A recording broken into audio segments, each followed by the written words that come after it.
नहीं चलेगा, नहीं चलेगा, नहीं चलेगा। प्रधानमंत्री होश में आओ, होश में आओ, होश में आओ, प्रधानमंत्री होश में आओ, होश में आओ, होश में आओ। झूठे भाषण बंद करो, बंद करो, बंद करो, झूठे भाषण बंद करो, बंद करो, बंद करो, भाषणबाजी बंद करो, बंद करो, बंद करो। विपक्ष का सम्मान करो, सम्मान करो, सम्मान करो, एलओपी का सम्मान करो, सम्मान करो, सम्मान करो। देखिए,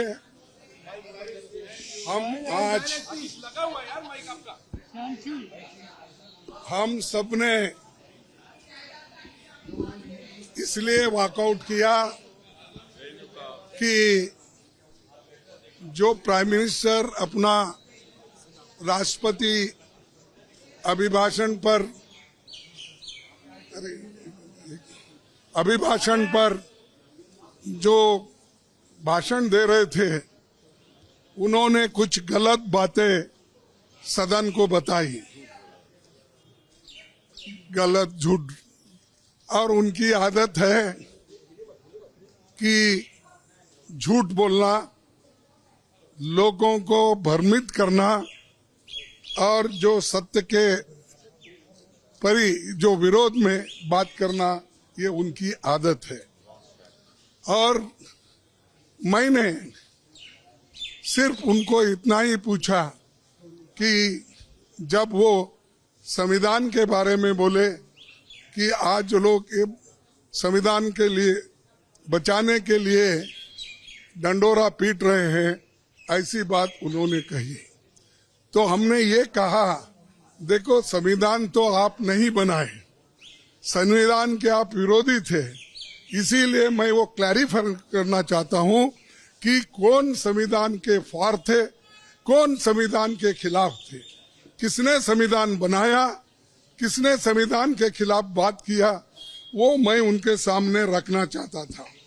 मैं ये रखना चाहता था कि उन्हीं के पेपर में आरएसएस के जो मुखपत्र है, ऑर्गेनाइजर, 30 नवंबर 1949 में अंक में संपादकीय में लिखा था।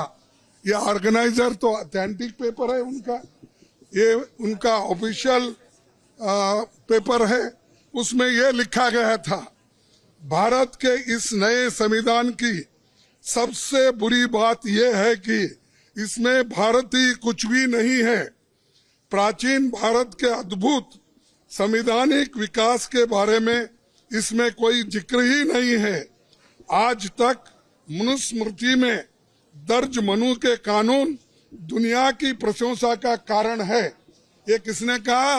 ये ऑर्गेनाइजर ने, आरएसएस ने, जनसंघ के जो लोग थे उस वक्त, उन्होंने कहा। और वे स्वयं स्फूर्ति, आज्ञाकारित और अनुरूपता पैदा करते हैं। हमारे संवैधानिक विशेषज्ञों ने ये बात निरर्थक है। उन्होंने ये कहा कि यहाँ तक जो कॉन्स्टिट्यूंट असेंबली के मेंबर से किए हैं ये गलत है। उन्होंने उस वक्त अपोज करके इस संविधान को उन्होंने नकार दिया था और आज उसकी रक्षा की खुद बात करते हैं और हमारे को बोलते हैं कि हम संविधान विरोधी है।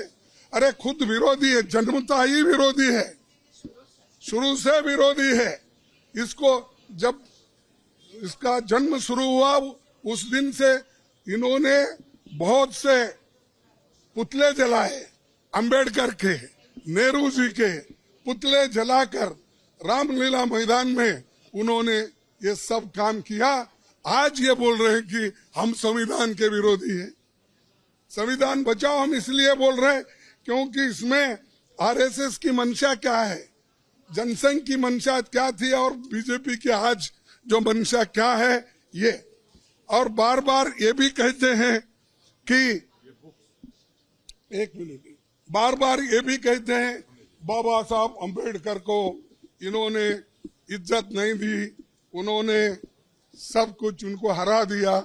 ऐसी गलत बातें यहाँ पर भी कही गई, वहां पर भी वो कह रहे। कल हमारे नड्डा साहब ने वहां भी कहा, अब ये भी यहाँ कहेंगे। फिर भी मैं आपको बताना चाहता हूं, ड्राफ्टिंग कमेटी के चेयरमैन बाबा साहब अम्बेडकर ने अपने शब्दों में ये कहा है कि मुझे बहुत आश्चर्य हुआ था जब प्रारूप समिति ने मुझे अपना अध्यक्ष चुना। सुन रहे हैं आप? समिति में मुझसे बड़े, मुझसे बेहतर और मुझसे सक्षम लोग थे। ये कांग्रेस पार्टी के अनुशासन का ही कमाल है कि प्रारूप समिति संविधान सभा में संविधान को हर धारा और हर संशोधन के बारे में निश्चित जानकारी के साथ प्रस्तुत कर सकी। कौन करे? कांग्रेस वाले करे। और इसको बाबा साहब अम्बेडकर ने कहा, और ये कहते हैं इन्होंने विरोध किया, उन्होंने ये किया, उनका अपमान किया। आगे मैं बताऊंगा। इसलिए संविधान सभा के समक्ष संविधान के प्रारूप के अबाध रूप से प्रस्तुत किए जाने के समस्त श्रेय पर कांग्रेस पार्टी का हक बनता है। ये बात मैं कहने वाला था, और मेरी बात सुन रहे नहीं। मैं मिनटों से हाथ उठा रहा हूं। हमारे सभी पार्टी, इंडिया गठबंधन पार्टी पूरी उठ के डिमांड कर रही थी, मांग रही थी। हम ध्यान खींच रहे थे चेयरमैन साहब, ना हमको वो मौका नहीं मिला। मैं फिर प्रधानमंत्री से खुद रिक्वेस्ट किया, 1 बार 2 बार 3 बार, लेकिन उन्होंने भी उसको नकार दिया। मैं जो झूठ बातें उन्होंने बोली है ये पूरे मेरे पास है।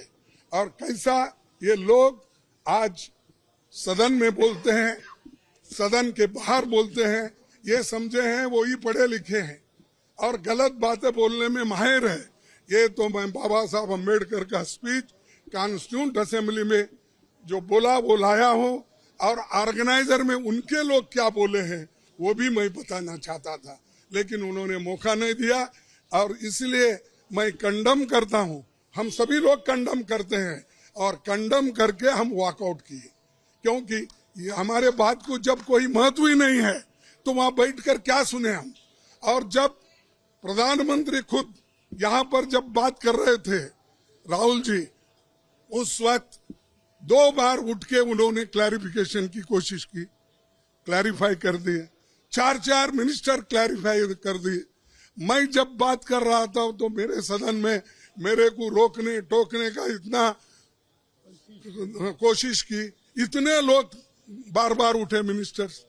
तो आज मेरे को 1 मिनट नहीं मिल सकता था इस बात बोलने के लिए। इसीलिए हम वो सभी लोग कंडम करके वॉकआउट किए हैं। बस यही चीज में